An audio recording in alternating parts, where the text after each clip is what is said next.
In episode 3 of Let Justice Roll, we confront the leadership problem Jamaica has avoided for far too long. This episode examines how words spoken from high places shape culture on the ground, how rhetoric, silence, and reckless language can give permission for violence, negative extrajudicial killings, and erode trust in the very system leaders claim to defend. This is not an attack. Is an examination, because when leadership loses its moral authority, the nation pays the price. Nations don't collapse overnight. They erode slowly. When leadership loses its moral compass and death, it starts sounding like order. Auntie, we've talked about Andrew. We've talked about innocent blood. But now we need to talk about leadership. Because we've all heard the things our leaders have said. And it feels like their words have influenced everything that's happening. So my question is this: how has the words of Jamaica's leaders helped create this culture of extrajudicial killings? Before a nation acts, a nation listens. Before a nation behaves, it absorbs tone. Words are not harmless. They shape culture. They shape expectation. They shape permission. Permission for what? Permission for what becomes acceptable. And in Jamaica, leadership language has made death acceptable. Let's talk about the statement everyone remembers. Criminals must face the judge or meet their maker. Why was that so dangerous? It was dangerous and is dangerous because it created a false choice. Facing a judge requires arrest. It requires evidence, an investigation, patience, and accountability. Whereas meeting your maker requires a gun and a made-up story. When leaders give two options but glorify the one that ends in death, the police will inevitably choose the faster option. All that requires is a hardened heart. So words from the top actually change behavior on the ground. You better believe it. When the head speaks violence, the body automatically follows. What about the statement, shoot first, ask questions after? Some people say it was just talk.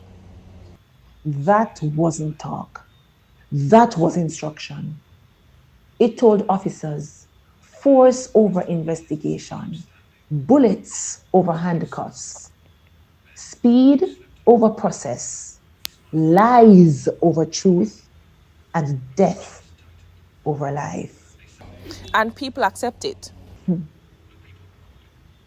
Because fear makes people accept anything that looks like control. And then the commissioner said, my men will not lose a fight. Why did that statement stand out to you? Because policing is not a fight. Jamaica is not at war with its people. A police force is supposed to keep peace, not win battles. When leaders use war languages, officers start seeing citizens as enemies. It's like they're being brainwashed to see the people that they should serve, protect, and reassure, their brothers, their sisters, they're seeing them now as enemies. So this didn't just affect the police. No. It affected everyone. And exponentially so for those of us who have been affected by this heinous act of so-called crime fighting. When leaders speak recklessly, police feel justified. The public feels emboldened. Churches go silent. Innocence is doubted. Brutality is normalized. And due process, the essence of justice, dies. It is like the whole society shifted. Exactly. Words don't just inform a nation, they transform it. Auntie, people say they're just tired of crime, that leadership has to be strong. What do you say to that? For those who have not yet watched the first episode in this series, in honor of Andrew Lancelot Richards, my nephew, who was murdered in his home on January 3, 2025, after willingly giving access to the police, to his premises, to his humble abode. We explicitly explained that we are not anti-police. We're not anti-crime fighting. We're not anti-government. We're anti-extrajudicial killing, because one innocent life taken is too high a price to pay. If it is that we want to eradicate crime, then let us do it justly. We too are citizens of Jamaica, land we love. We're not condoners of criminality of any form or shape. But the wound we carry because of our loved ones being heinously removed from off planet Earth without the due process required for justice to be honored, words are not enough to explain. Words are not enough to express the deep sadness and brokenness of the families like us who have to be experiencing this and being reminded every single time another life has been taken in the same fashion. Jamaica keeps trying to fight crime with shortcuts, brutality, unlawful force, fear tactics, ego, and vengeance. Instead of sound investigation, intelligence, pure intelligence, not corrupt intelligence, strategy, accountability, community partnership, and fair trials. You cannot stop lawlessness with lawlessness. Injustice doesn't cure crime. It multiplies it. What does this kind of leadership do in the long run? It creates a legitimacy crisis. And the legitimacy crisis is a fire. Be careful.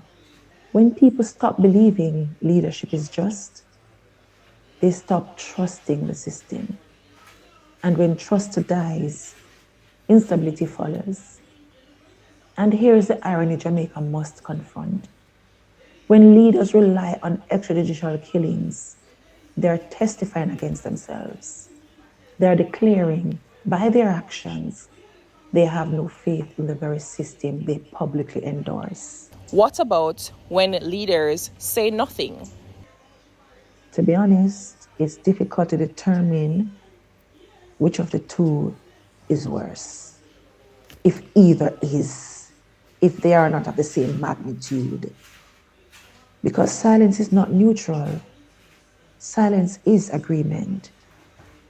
When innocent men die and there's silence, when evidence contradicts reports and there's silence, that silence oils the machinery of injustice. So where does that leave us? It leaves us with responsibility.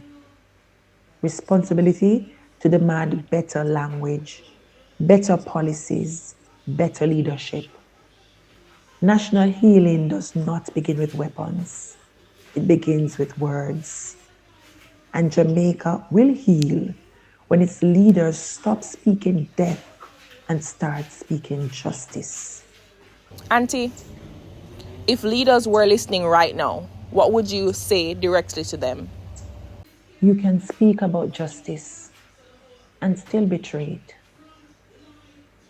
You can wear the language of law and still violate its spirit. When approval matters more than truth, when ego matters more than righteousness, when reputation matters more than integrity, people will sacrifice justice just to preserve an image. Let me be clear. There is no justice where there is no due process. There is no righteousness in killing without investigation. There is no moral authority in betraying the very people you swore to serve, protect, and reassure. Extrajudicial killing is not strength. It is bullying at its worst, fueled by pride, inflated ego, insensitivity, and a frightening absence of wisdom. And hear this clearly.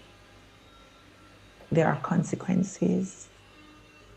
There is no version of reality where a nation sheds innocent blood and escapes repercussions.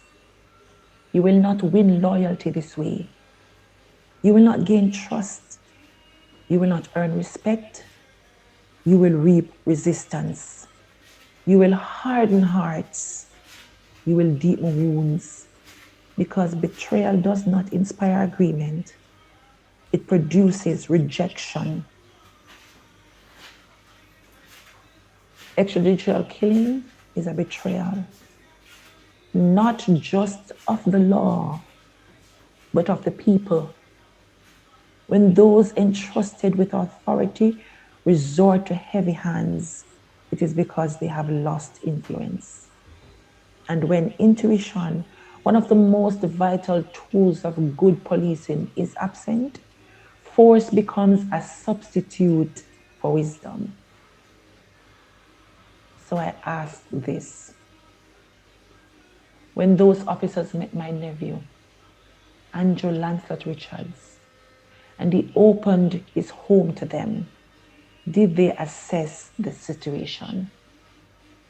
Did they read his demeanor, his fear, his compliance, his humanity? Could they not discern that he was not a threat, but a frightened man facing the evil aura they carried?